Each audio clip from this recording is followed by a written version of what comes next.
काय तर मूर्खासारखं काय उपयोग झाला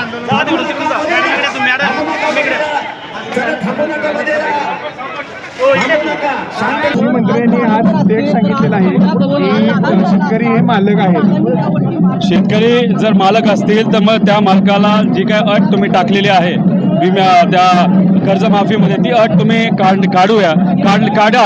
एक 2019ची अट ही तुम्ही काढली तर अतिरिक्त 36 लाख शेतकऱ्यांना त्याच्यामध्ये त्या ठिकाणी मदत होऊ शकते.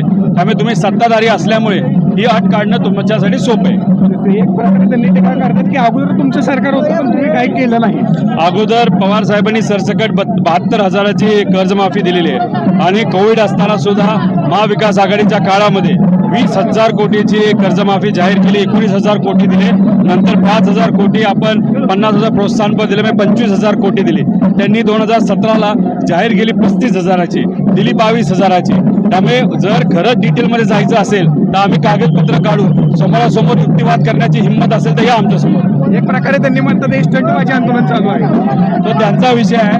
लोकात जावा, गरिबात जावा, शेतकऱ्याकडे जावा. काय अडचणी तुम्ही समजून घ्या. लोकात गेल्याशिवाय तुम्हाला अडचणी समजणार नाही. एसीत बसून कामकाज होत नसतं. लोकांचं म्हणणं काय हे समजून घ्या, मग याच्यावर आपण बोलू.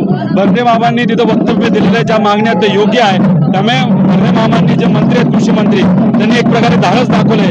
बाकी मंत्र्यांमध्ये धाडस हे का आपण बघूया. सरकारला काय सांगणार विनंती करणार शेतकऱ्याच्या वतीने नाही सरकारने त्या ठिकाणी जर शेतकऱ्याची म्हणणं मान्य केलं तर मग या महाराष्ट्रामध्ये शेतकरी त्यांना फिरून देतील असं मला वाटत नाही. धन्यवाद.